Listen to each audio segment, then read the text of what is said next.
السلام علیکم ورحمۃ اللہ وبرکاتہ۔ الحمد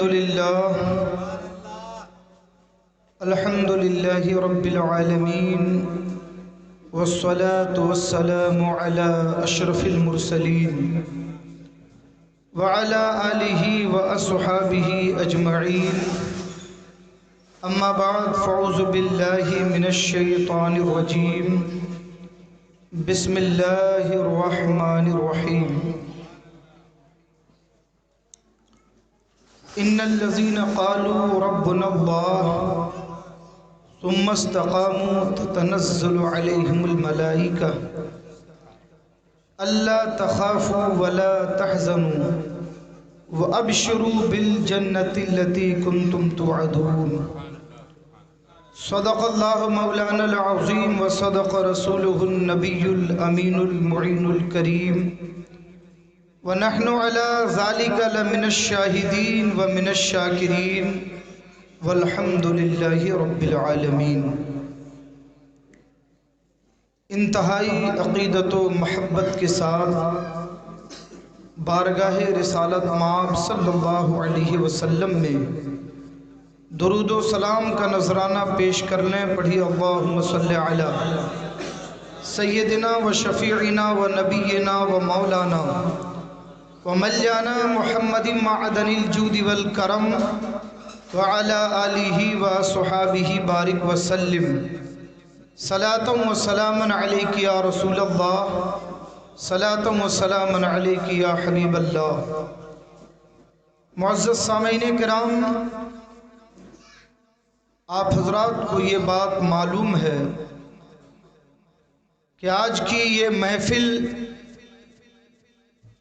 جس میں ہم اور آپ شرکت کی سعادت حاصل کر رہے ہیں،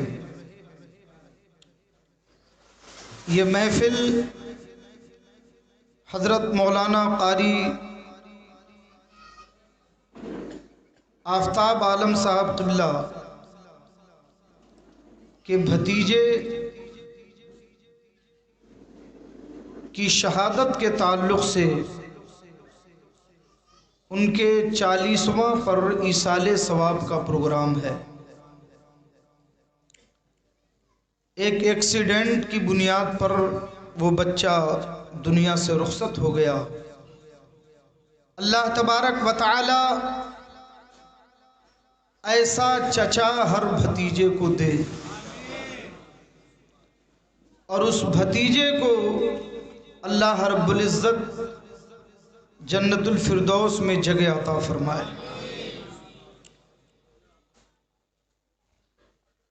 میرے عزیزوں، میرے دوستوں، دنیا سے ہر ایک کو جانا ہے، اس پر کسی کا نہ تو اختلاف ہے اور نہ ذرہ برابر کسی کو شک ہے۔ ہر ایک کو دنیا سے جانا ہے، مگر کس طرح جانا ہے اس کے لیے اللہ تعالیٰ نے یہ دار العمل بنایا ہے۔ پروردگار عالم نے قرآن مجید میں اور اپنے نبی کی زبان مبارک سے احادیث نبویہ میں حق راستے کو بالکل واضح فرما دیا، جس پر چل کر ہم اللہ کی رضا حاصل کر سکتے ہیں۔ اس وقت پورے ملک کے اندر جس طریقے سے فتنہ ارتداد بڑھ رہا ہے اور اسے بڑھایا جا رہا ہے، ایسے میں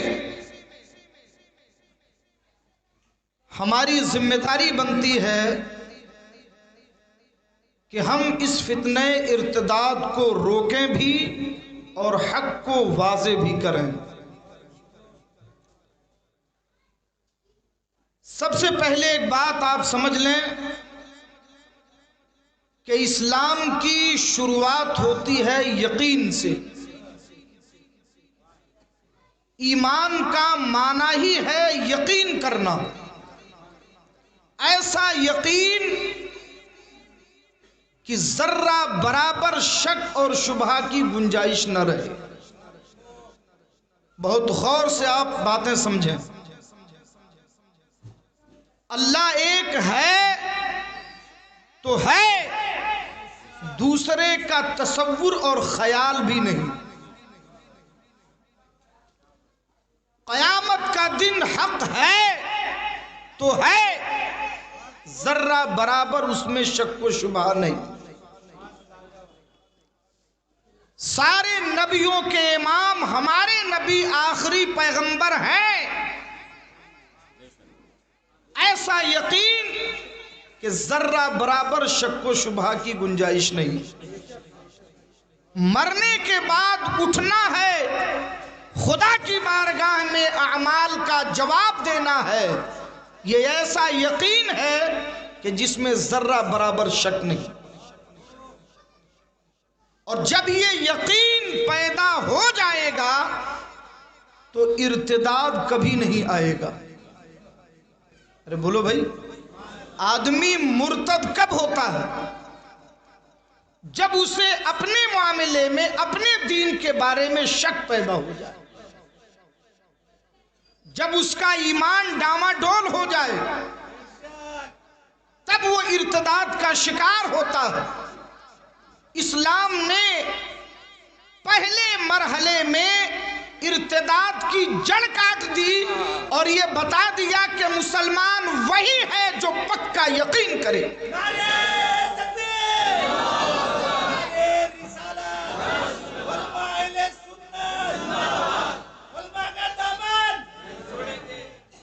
اب اس ایمان کی برکت کیا ہے؟ اگر واقعی ایسا یقین پیدا ہو جائے، ایمان اتنا مضبوط ہو جائے، تو قرآن فرماتا ہے ان الذین قالوا ربنا اللہ ثم استقاموا تتنزل علیہم الملائکہ۔ اللہ فرماتا ہے جن لوگوں نے یہ کہا کہ ہمارا رب اللہ ہے، ان الذین قالوا ربنا اللہ ثم استقاموا، پھر پورے یقین کے ساتھ اس پر قائم رہے، کبھی شک نہیں ہوا، ایمان قبول کیا تو پوری طاقت کے ساتھ، پورے یقین کے ساتھ اس پر قائم رہے۔ اللہ فرماتا ہے تتنزل علیہم الملائکہ، ان پر رحمت کے فرشتے اترتے، ان پہ رحمت کے فرشتے اترتے ہیں۔ اور جب یہ لوگ دنیا سے چلے جاتے ہیں، جانا تو سب کو ہے نا، جب یہ لوگ دنیا سے جاتے ہیں، ایسے یقین والے جب یہ دنیا سے جاتے ہیں تو ان کے لیے ارشاد ہوتا ہے اللہ تخافوا ولا تحزنوا، کوئی خوف نہ کرو، کوئی غم نہ کرو، ابشروا بالجنت التي کنتم توعدون، بشارت قبول کرو اس جنت کی جس کا تم سے وعدہ کیا گیا۔ تو یہ یقین پیدا ہونا یہ بہت ضروری ہے۔ اگر یہ یقین ہر مسلمان کے دل میں پیدا ہو جائے تو ارتداد کا جانور اپنا سر پٹک کے مر جائے گا۔ اس لیے ضرورت اس بات کی ہے کہ ہم ہر مسلمان کو واقعی مسلمان بنائیں، اپنے عمل پر، اپنے معاملات پر، اپنے عبادات پر، اپنے دین پر پورا یقین رکھو۔ یقین کی برکتیں اللہ تبارک و تعالی عطا فرماتا ہے۔ میں یہاں پر آگے بڑھنے سے پہلے ایک بات یاد آئی تو بتا دوں. سب سے پہلے ضروری ہے کہ ہم خود اپنے معاملے میں بالکل یقین رکھیں، ایسا یقین کہ اگر ہماری نظر اس کے خلاف بھی دیکھ لے تو جھٹلا دے، ایسا یقین پیدا کرنا. جب یہ یقین پیدا ہو جائے گا تو اللہ تبارک و تعالی کی رحمتیں تمہارے یقین کی برکتیں تمہیں عطا کریں گی. میرے عزیزوں، میرے دوستوں، مجھے اس موقع پر امام اہل سنت سیدی سرکار اعلیٰ حضرت رضی اللہ تعالیٰ عنہ کا ایک واقعہ یاد آتا. آپ دیکھیں یقین کتنا مضبوط ہونا چاہیے، اتنا مضبوط کہ حوادثات اپنا رخ موڑ دیں، بلائیں اپنا راستہ بدل دیں، بیماریاں اپنا چہرہ پھیر لیں.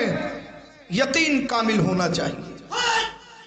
بریلی شریف کے اطراف و انواح میں طاعون کی بیماری پیدا ہوئی. طاعون کی بیماری بوڑھے لوگ جانتے ہیں، گلے میں ایک گلٹی نکلتی تھی اور 2-4-5 دن میں آدمی ختم ہو جاتا تھا. طاعون کی وبا ہوتی تھی. جس شہر میں یہ بیماری آ جاتی سینکڑوں لوگ لقمہ اجل بن جاتے. بریلی شریف اور اس کے اطراف و اکناف کا یہ عالم تھا کہ سینکڑوں جنازے ایک ساتھ پڑھے جاتے تھے. لوگ بالکل اللہ کی بارگاہ میں رو رہے ہیں، گڑ گڑا رہے ہیں، اللہ یہ وبا دور فرما دے. اعلیٰ حضرت رضی اللہ تعالیٰ عنہ کے گلے میں گلٹی نکل گئی. سارے مریدین متوسلین اور اہل خانہ پریشان ہیں، یا اللہ یہ کیا ہو گیا. حکیم صاحب کو بلایا گیا. حکیم صاحب نے دیکھا، تشخیص کیا اور اس کے بعد سر جھکا کر کے کہتے ہیں یہ تو وہی طاعون کی گلٹی. جب حکیم نے تشخیص کر کے ڈکلیئر کر دیا اب تو پورے گھر میں کوہرام مچ گیا. اعزاء و اقارب، دوست و احباب رونے لگے. دوسرے حکیم صاحب کو بلایا گیا، انہوں نے بھی یہی کہا. شہر کے سب سے ماہر حکیم کو بلایا گیا، انہوں نے بھی تشخیص کے بعد یہ ڈکلیئر کر دیا کہ یہ طاعون ہی کا مرض ہے، طاعون کی گلٹی. گلا سوجا ہوا، کوئی چیز کھا نہیں پا رہے، دانت پہ لگا ہوا، کوئی چیز چبانا مشکل، سب لوگ حیران و پریشان. اعلیٰ حضرت رضی اللہ تعالیٰ عنہ نے فرمایا، سنو غور سے، اعلیٰ حضرت رضی اللہ تعالیٰ عنہ نے فرمایا کہ مجھے نہ تو طاعون کی گلٹی ہے اور نہ کبھی ہو سکتی ہے. آپ کو دعا بھی بتائی گئی، پڑھایا جاتا ہے، مگر ہمیں یقین نہیں رہتا. چھینک آتی ہے، پریشانی آتی ہے، بخار آ جاتا ہے، وہیں پہ متزلزل ہو جاتے ہیں، کرونا ہو گیا. صبح شام دعا پڑھ رہے ہیں پھر بھی یقین نہیں. اس سے کبھی برکت حاصل نہیں ہوتی. اعلیٰ حضرت رضی اللہ تعالیٰ عنہ نے کیا فرمایا؟ نہ مجھے طاعون کی گلٹی ہے اور نہ کبھی ہو سکتی ہے. اب لوگ حیران ہیں کہ یا اللہ، ڈاکٹر نے متعین کر دیا، سامنے دکھ رہا ہے، تکلیف محسوس ہو رہی ہے، کھا نہیں پا رہے، نقاہت، کمزوری، بخار، یعنی طاعون کی جتنی علامتیں ہوتی ہیں وہ ساری نشانیاں پائی جا رہی ہیں. ڈاکٹر کہہ رہا ہے، مگر اعلیٰ حضرت پورے یقین کے ساتھ کہتے ہیں کہ نہ مجھے طاعون کی گلٹی ہے اور نہ کبھی ہو سکتی ہے. لیکن حالت دیکھ کر کے اب لوگ حیران پریشان. جب آپ نے دیکھا کہ بہت زیادہ لوگ پریشان ہو گئے، یہاں تک کہ اقربا آپ کے قریب کھڑے ہو کر کے رونے لگے کہ شاید اب دنیا سے جانے کا وقت آ گیا ہے، تو اعلیٰ حضرت رضی اللہ تعالیٰ عنہ نے اپنا ہاتھ اٹھایا اور اس کے بعد دعا سے پہلے آپ نے فرمایا کہ سنو، مجھے گلٹی اس لیے نہیں ہو سکتی کہ میرے آقا جناب محمد الرسول اللہ صلی اللہ علیہ وسلم نے فرمایا کہ جس نے کسی بیمار کو دیکھ کر یہ دعا پڑھ لی جو میں نے تمہیں بتائی، الحمدللہ الذی عافانی مما ابتلاک بہ وفضلنی علی کثیر ممن خلق تفضیلا، جس نے یہ دعا پڑھ لی وہ بیماری اس دعا پڑھنے والے کو نہیں ہوگی۔ اعلیٰ حضرت نے کہا کہ میں نے طاعون زدہ بیماروں کو دیکھ کر یہ دعا پڑھ لی ہے، میں نے یہ دعا پڑھ لی ہے، اس لیے مجھے یہ بیماری نہیں ہو سکتی، اور گلٹی نکلی ہوئی ہے۔ یقین دیکھو، بخار آ رہا ہے، تکلیف ہے، گلا سوجا ہوا ہے، گلٹی نظر آ رہی ہے، مگر نہ تو اپنی حالت پر نہ گلٹی پر اگر نظر ہے تو احمد مختار کی بات پر نظر، مصطفیٰ نے فرمایا ہے تو نہیں ہوگا، جو دکھ رہا ہے یہ غلط ہے، جو دکھ رہا ہے یہ جھوٹ ہے، جو محسوس ہو رہا ہے یہ جھوٹ ہے، جو مصطفیٰ نے فرمایا وہ صحیح ہے۔ نعرہ تکبیر، نعرہ رسالت، اذان سرکار اعلیٰ حضرت، نعرہ تکبیر، نعرہ رسالت۔ بات سمجھ میں آ رہی ہے؟ تو دکھانا چاہتا ہوں یقین کیسا ہونا چاہیے۔ کب رحمت کے فرشتے اترتے ہیں؟ تتنزل علیہم الملائکہ، ان پر رحمت کے فرشتے اترتے ہیں جب پکا یقین ہو۔ اعلیٰ حضرت نے کہا مجھے نہیں ہو سکتا، اعلیٰ حضرت کہہ رہے ہیں اور لوگ دیکھ رہے ہیں، حالت دیکھ رہے ہیں۔ جب آپ نے دیکھا کہ جو مجھے حق الیقین ہے اب انہیں عین الیقین کرا دوں، جو حق الیقین ہمیں ہے انہیں دکھا دیا جائے، تو اعلیٰ حضرت رضی اللہ تعالیٰ عنہ نے دعا کے لیے ہاتھ اٹھایا، اور دعا میں بھی کیا انداز عاشقانہ ہے۔ یہ نہیں کہا اے مولا یہ بیماری دور کر دے، اے مولا میرا مرض ٹھیک کر دے، اے مولا مجھے صحت مند کر دے، بلکہ آپ نے جو دعا مانگی آپ عرض کرتے ہیں اے پروردگار اللہم صدق الحبیب وکذب الطبیب، اے مولا ہمارے حبیب کو سچا کر دے، ڈاکٹر کو جھوٹا کر دے۔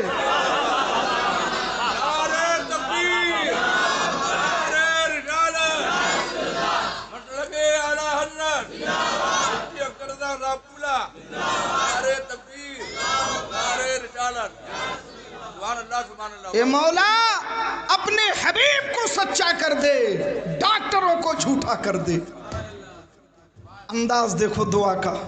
اور اس کے بعد یہ رات کا واقعہ ہے، خود فرماتے ہیں صبح فجر کے وقت ایک قے ہوئی خالص خون کی، اور اس کے بعد میں نے فجر کی نماز پڑھی، نہ وہ گلٹی رہی نہ اس کا نام و نشان رہا۔ یقین وہ ہو کہ بلائیں رخ موڑ دیں، ٹھیک ہے؟ اللہ فرماتا ہے ایسے لوگوں پر رحمت کے فرشتے اترتے ہیں اور انہیں بشارت دی جاتی ہے جنت کی، اللہ تخافوا ولا تحزنوا، نہ تم کسی بات کا خوف کرو نہ غم کرو۔ آج ہمارے جو مسائل ہیں اگر ایک لفظ میں بیان کروں تو اسلام پر یقین نہ ہونے کی بنیاد پر ہے۔ اگر ہمیں کامل یقین ہو جائے تو خدا کی قسم حکومت کا پوری دنیا اگر فتنہ ارتداد کھڑی کر دے، دولتوں کے انبار لگا دے، حسن کی کرشمہ سازیاں دکھا دے، جاگیریں عطا کر دے، تو ہمارے اسلاف نے ٹھوکر مار کر کے بتا دیا ہے کہ جن کی نگاہوں میں جمال مصطفیٰ آ جاتا ہے وہ دنیا کی دولت کو ٹھوکروں پہ ادھر کیا کرتے ہیں۔ اس لیے یقین پیدا کرنا ضروری ہے، اور مرنے سے پہلے یہ یقین پیدا کر لو، یقین رکھو کہ مسلمان ہی جنتی ہے، یقین رکھو ہمارا دین ہی سچا ہے، یقین رکھو کہ خدا ایک ہے اور اس نے ہم سے جنت کا وعدہ کیا ہے۔ ہم اسلام پر عمل کریں گے تو مرنے کے بعد ہمارا ٹھکانہ جنت ہے۔ میرے عزیزوں، میرے دوستوں، میں ایک بات بتاؤں، ایک بات یاد آئی ہے، علماء کرام معاف کریں گے ہمیں، میں تنقید کے لیے نہیں بلکہ ہم سب سے پہلے یہ اپنی اصلاح کے لیے کہہ رہے ہیں، اور آپ سب کو اس کے لیے سبق ہے۔ علامہ بلکہ صوفیہ کی جماعت میں ایک عظیم صوفی مولانا روم علیہ الرحمہ، ان کی ایک کتاب بہت مشہور ہے جس کو مثنوی شریف کہا جاتا ہے۔ آج کل ہم لوگ اس کا مطالعہ کم کرتے ہیں بلکہ نہیں کرتے، مگر ہمارے اکابرین اسے اپنے مطالعے میں رکھتے تھے۔ اب تو اس کے کئی زبانوں میں اس کے ترجمے ہو چکے ہیں۔ اس میں ایک واقعہ لکھا ہے کہ ایک گدڑیا بکری چرانے والا پورے محلے کی بکریاں چراتا تھا، مگر وہ جس گاؤں میں رہتا تھا اس گاؤں میں کوئی چراگاہ نہیں تھی، یعنی بکری چرانے کے لیے وہاں پہ ایسا میدان اور ایسی ہریالی نہیں تھی جہاں وہ بکریوں کو چرائے۔ گاؤں کے باہر ایک دریا تھا اور دریا کے اس پار کافی چراگاہیں تھیں، بڑا میدان تھا، جنگل تھا۔ تو وہ صبح کو اپنی بکریاں لے کے دریا کے کنارے جاتا اور کشتی پہ سوار کرتا اور کشتی پار کر کے اس پار جا کے بکریاں چراتا، اور شام کو پھر کشتی پہ سوار کر کے بکریاں واپس اپنے گاؤں میں لے آتا۔ تو 2 آنا کرایہ وہ کشتی کو دیتا تھا جانے کا اور 2 آنا آنے کا، یعنی 4 آنا کرایہ وہ بکریوں کے لے جانے اور لے آنے کا کشتی والے کو دیتا تھا۔ بہت غور سے سنیے گا، اس میں بڑی نصیحت ہے۔ تو مولانا روم علیہ الرحمہ تحریر فرماتے ہیں کہ ایک دن اس کے دل میں خیال آیا کہ اسلام میں ہر چیز کی دعا ہے، کھانے کی دعا، پینے کی دعا، غسل کی دعا، بیماریوں سے بچنے کی دعا، آفات سے بچنے کی دعا، بلاؤں سے بچنے کی دعا، ہر چیز کی دعا الحمدللہ موجود ہے۔ تو کوئی ایسی دعا تو ضرور ہوگی کہ بغیر کشتی کے بکریوں کو پار کر لوں، کوئی ایسی دعا تو ہوگی کہ بغیر کشتی کے میں اپنی بکریاں پار لے جاؤں تو 4 آنا روزانہ ہمارا بچ جائے گا۔ تو وہ سوچا اور آ گیا امام صاحب کے پاس۔ امام صاحب سے کہا کہ حضرت یہ بتائیے اسلام میں ہر چیز کی دعا ہے؟ امام صاحب نے کہا ہاں ہے۔ کہا حضرت میں بکریاں لے کے جاتا ہوں، لے کے آتا ہوں، کشتی پر روزانہ 4 آنا خرچ کرنا پڑتا ہے، ایک ایسی دعا مجھے بتا دیجئے تاکہ میں بغیر کشتی کے اپنی بکریاں لے جایا کروں، مجھ غریب کا 4 آنا بچ جائے گا۔ امام صاحب نے کہا یار عجیب و غریب دعا پوچھ رہا ہے یہ، اب اس کو میں کون سی دعا بتاؤں؟ امام صاحب نے کہا اچھا ٹھیک ہے آپ ملیے بعد میں۔ اب وہ 2 دن کے بعد پھر آ گیا، حضرت وہ دعا بتائیے۔ امام صاحب نے کہا اچھا ٹھیک ہے میں ذرا دیکھتا ہوں بتاتا ہوں آپ کو، تھوڑا تسلی رکھیں۔ 2-3 دن کے بعد پھر پہنچ گیا، انہوں نے دیکھا یار یہ تو پیچھے ہی پڑ گیا ہے، کیا کروں اب کون سی دعا بتائیں اس کو بغیر کشتی کے بکری پار کرنے والی۔ بہرحال جب وہ ایک دم پیچھے پڑ گیا تو انہوں نے جان چھوڑانے کے لیے انہوں نے کہا دیکھو ایک کام کرو، تم جب بکریاں لے کر کے دریا کے کنارے پہنچنا تو میں تمہیں ایک دعا سکھا رہا ہوں، بسم اللہ الرحمن الرحیم، یہ دعا پڑھتے ہی رہنا اور دریا میں چلتے رہنا، تم بھی پار ہو جاؤ گے، بکریاں بھی پار ہو جائیں گی۔ کہا یار جاؤ، جان تو چھوڑو ہماری۔ اب وہ دیہاتی غریب ایک چرواہا مسلمان، اس نے یقین کر لیا امام صاحب نے بتایا بالکل صحیح بتایا۔ اسے اس بات کا یقین آ گیا کہ اس دعا کے بعد چاہے دریا میں جتنا پانی ہو، نہ وہ مجھے ڈبا سکتی ہے نہ میری بکریوں کو۔ دوسرے دن ساری بکریاں لے کے صبح کو دریا کے کنارے پہنچا، اور پھر اس نے پورے یقین کے ساتھ بسم اللہ شریف کا وظیفہ شروع کیا، اور بکریوں کو لے کے بڑھتا رہا، بڑھتا رہا، بڑھتا رہا، بڑھتا رہا، بیچ دریا میں پہنچا، یہاں تک کہ دریا پار کر گیا، دریا کے پار اتر گیا۔ شام تک بکریاں چرائیں، اور پھر شام کو یہی وظیفہ پڑھتے ہوئے پار آ گیا۔ اب اس کے بعد اس کا روزانہ کا معمول ہو گیا، کئی مہینے گزر گئے، وہ بسم اللہ شریف کے وظیفے سے اپنی بکریوں کو لے کے جاتا اور پھر شام کو واپس آ جاتا۔ کشتی کی ضرورت نہیں پڑی، اتفاق سے ایک شام کو وہ بکریاں لے کے واپس پہنچا ہی تھا کہ اس نے دیکھا کہ امام صاحب دریا کے کنارے کھڑے ہیں۔ امام صاحب کشتی والے سے کہہ رہے تھے کہ بھائی مجھے دریا کے اس پار جانا ہے، مجھے کچھ ضرورت ہے اور تم مجھے پہنچا دو۔ کشتی والے نے کہا حضرت سورج ڈوب گیا ہے، کشتی میں نے کنارے لگا دی ہے، رات میں ہم لوگ کشتی نہیں چلاتے، آپ صبح آئیے انشاءاللہ میں آپ کو بڑے احترام سے پہنچاؤں گا۔ امام صاحب کو کوئی سخت ضرورت تھی، کہیں جانا تھا، انہوں نے کہا بھائی تم جو قیمت مانگو میں تمہیں دوں گا، مگر مجھے کشتی سے ہمیں پار پہنچا دو۔ اب وہ انکار کر رہا ہے، امام صاحب اصرار کر رہے ہیں، مگر وہ تیار نہیں ہو رہا ہے۔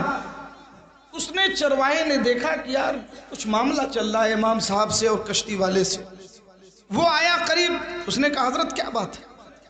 کہا کہ مجھے اس طرف جانا ہے اس پار، اور یہ کشتی والا تیار نہیں ہو رہا، کہتا کہ اب صبح ہی جائے گی کشتی۔ تو اس نے کہا حضرت چھوڑیے اس کو، کہاں آپ اس سے بحث کر رہے ہیں؟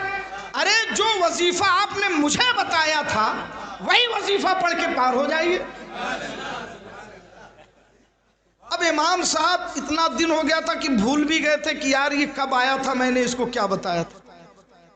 تو امام صاحب کو کچھ دیر کے بعد یاد آیا کہ یار یہ تو وہی آدمی ہے۔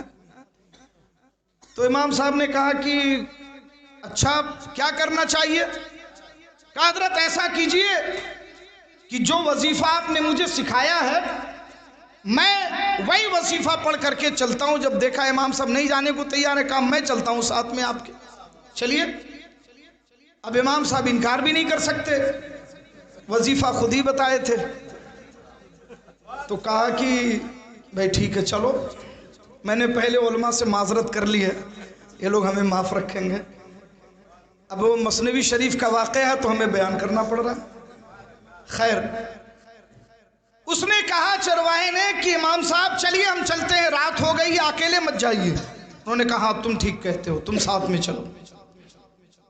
اس نے بسم اللہ شریف کا ورد شروع کیا، آگے آگے وہ چرواہا، پیچھے پیچھے امام صاحب۔ کہا حضرت ہم بھی پڑھ رہے ہیں، آپ بھی پڑھتے رہیے، میں تو روزانہ ایسے آتا جاتا ہوں۔ اب بیچ دریا میں پہنچے، امام صاحب ڈوب گئے۔ اس نے پیچھے دیکھا تو امام صاحب کہیں ہے ہی نہیں، تو اس نے دیکھا یار تو معاملہ گڑبڑ ہو گیا، ڈھونڈا، ہاتھ پاؤں چلایا تو ہاتھ ان کا مل گیا، اس نے پکڑا، اس کے بعد جو ہے ان کو کندھے پہ سوار کیا، اور پھر اپنا وظیفہ پورا کرتے ہوئے وہ دریا کے پار آ گیا۔ امام صاحب کو بیٹھانے کے بعد اس نے کہا حضرت مجھے ایک بات نہیں سمجھ میں آئی۔ کہا کہا حضور جو وظیفہ آپ نے مجھے بتایا اسی وظیفے کو پڑھ کر آج کئی مہینے کا زمانہ گزر گیا، میں وہی وظیفہ پڑھ کے آتا بھی ہوں جاتا بھی ہوں، ارے میں تو کیا میری بکریاں بھی آج تک نہیں ڈوبی، مگر حضور آپ ہی نے وظیفہ بتایا اور آپ ہی ڈوب گئے۔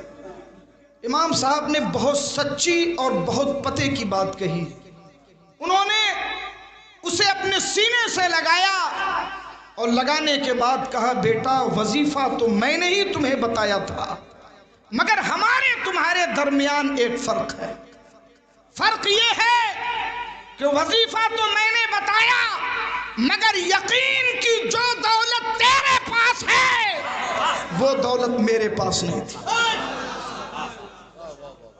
وہ دولت میرے پاس نہیں تھی، اس لیے تو ہمیشہ پار ہوتا رہا اور میں ڈوب گیا۔ تو یقین پیدا کرنا ضروری ہے، اسلام کا ہر عمل اچھا ہے، ہم کسی بھی عمل سے سمجھوتا نہیں کر سکتے، ہمیں یقین ہے کہ ہمارا دین اول سے لے کے آخر تک ہر قانون ہر سنت ہر بات ہمارے دین کی حق ہے، ہم کسی چیز سے سمجھوتا نہیں کر سکتے، اور جب یہ یقین پیدا ہوگا تو ارتداد کا فتنہ خود ہی ختم ہو جائے گا۔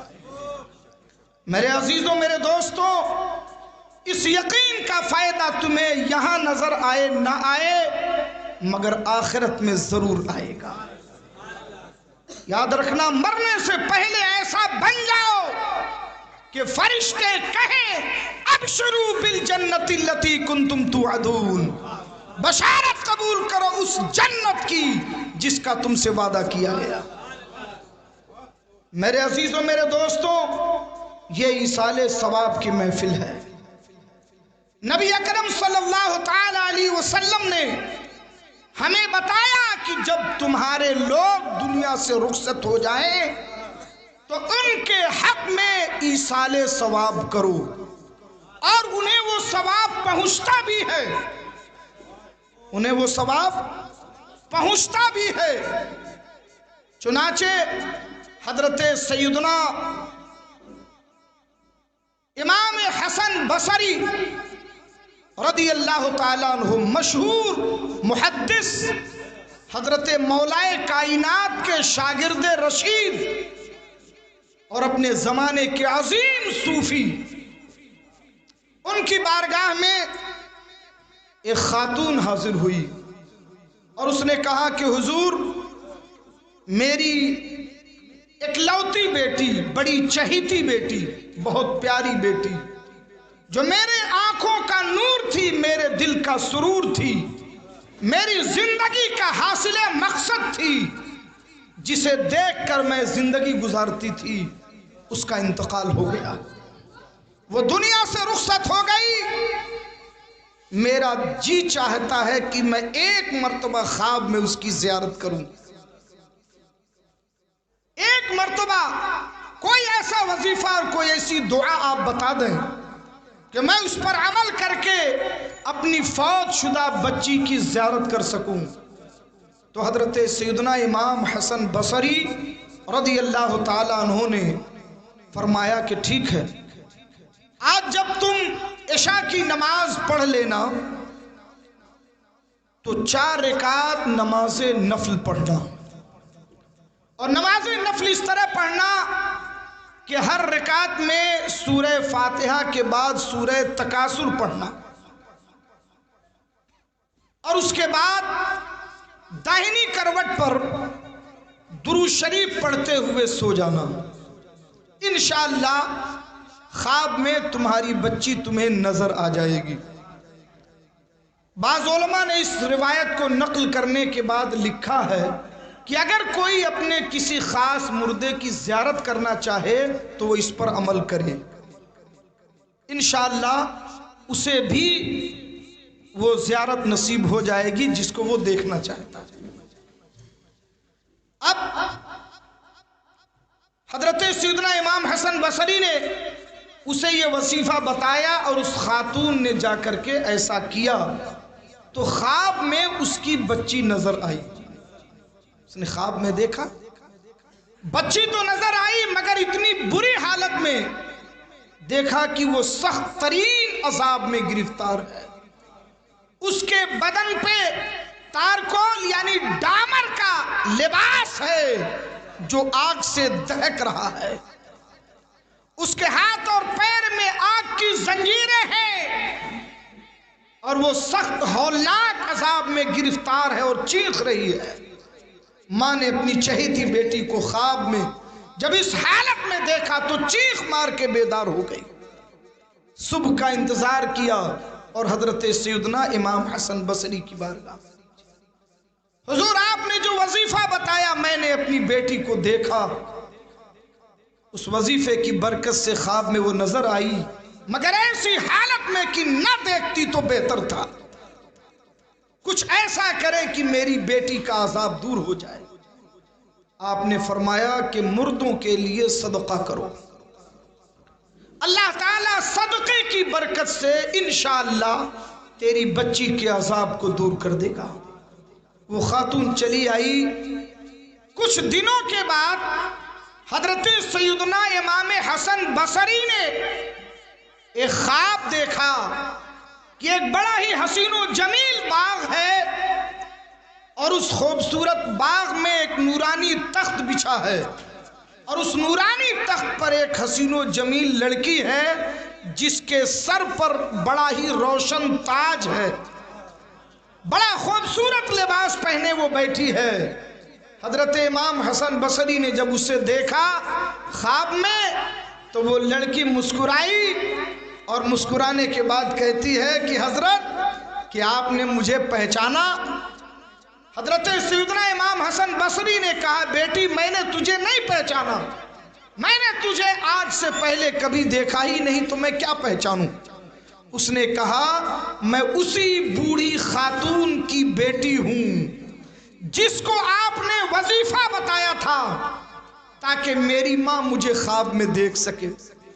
تو حضرت سیدنا امام حسن بصری رضی اللہ تعالیٰ عنہ نے فرمایا کہ مگر تیری ماں نے تو مجھے کچھ اور ہی بتایا تھا کہ تو عذاب الہی میں گرفتار ہے مگر آج میں تجھے بڑی اچھی پوزیشن میں دیکھ رہا ہوں. تو اس نے کہا کہ بالکل آپ نے صحیح سنا اور واقعی میں عذاب قبر میں گرفتار تھی اور مجھ جیسے سینکڑوں لوگ تھے جو قبر کے عذاب میں گرفتار تھے مگر ایک عاشق صادق ایک سچا مسلمان قبرستان سے گزرا اور اس نے نبی رحمت صلی اللہ علیہ وسلم پر درود و سلام کا نذرانہ پیش کر کے اس کا ثواب ہمارے قبرستان کے مردوں کو بخش دیا. ہمارے قبرستان کے مردوں کو بخش دیا. یہ اس کے ایصال ثواب کی برکت ہے کہ اللہ نے ہماری حالت بدل دی. اس لیے یہ جو مردے ہم سے دنیا سے رخصت ہو جاتے ہیں ہم اہل سنت والجماعت کا یہ طریقہ ہے کہ ہم ان کے لیے ایصال ثواب کرتے ہیں اور یہ پوری محفل اس بچے کے ایصال ثواب کے لیے منعقد کی گئی. اللہ تبارک و تعالی اس کی روح کو اس کا ثواب پہنچائے اور اس کے درجات کو بلند فرمائے. اور یاد رکھنا کہ نبی اکرم صلی اللہ علیہ وسلم پر کثرت سے درود پڑھنا یہ حضور اکرم صلی اللہ علیہ وسلم کی بارگاہ میں آپ کی ایک پہچان بناتا ہے. یہ بہت بڑی بات ہے. ثواب تو الگ ہے, ثواب کی بات تو الگ ہے, بہت سارے ثواب کی باتیں ہیں, مگر حضور پہ درود پڑھنے والا عام مسلمانوں میں خاص پوزیشن یہ ہے کہ بارگاہ رسالت میں اس کی پہچان رہتی ہے اور میرے آقا اسے خاص طور پہ پہچانتے ہیں کہ یہ مجھ سے محبت کرنے والا ہے. اور ہمارے اسلاف نے, ہمارے بزرگوں نے, دیکھو پورا قرآن پڑھ ڈالو اگر یقین نہ ہو تو کچھ نہیں ہوگا, اور ایک آیت آیت تو دور کی بات ہے، درود شریف کا وظیفہ اگر پورے یقین کے ساتھ ہو تو اللہ تعالیٰ اس کی برکتیں ضرور عطا فرمائے گا۔ آپ کو معلوم ہے اور علماء اچھی طرح جانتے ہیں، ایک کتاب ہے جس کا نام ہے دلائل الخیرات۔ دلائل الخیرات کے جو مصنف ہیں حضرت سیدنا محمد بن سلیمان الجزولی الحسنی رحمت اللہ تعالی علیہ، بہت بڑے پائے کے عالم، بہت بڑے بزرگ، مگر یہ کتاب انہوں نے کیوں لکھی؟ اس میں احادیث نبویہ میں درود شریف پڑھنے کے جتنے صیغے ہیں ان تمام کو جمع کر دیا گیا۔ دلائل الخیرات، اس کتاب کا پورا نام ہے دلائل الخیرات و شوارق الانوار فی ذکر الصلاۃ والسلام علی النبی المختار، یہ ہے اس کتاب کا پورا نام۔ اس کتاب کے لکھنے کی وجہ کیا ہوئی کہ حضرت سیدنا محمد ابن سلیمان الجزولی رحمت اللہ تعالی علیہ وہ ایک سفر میں روانہ تھے،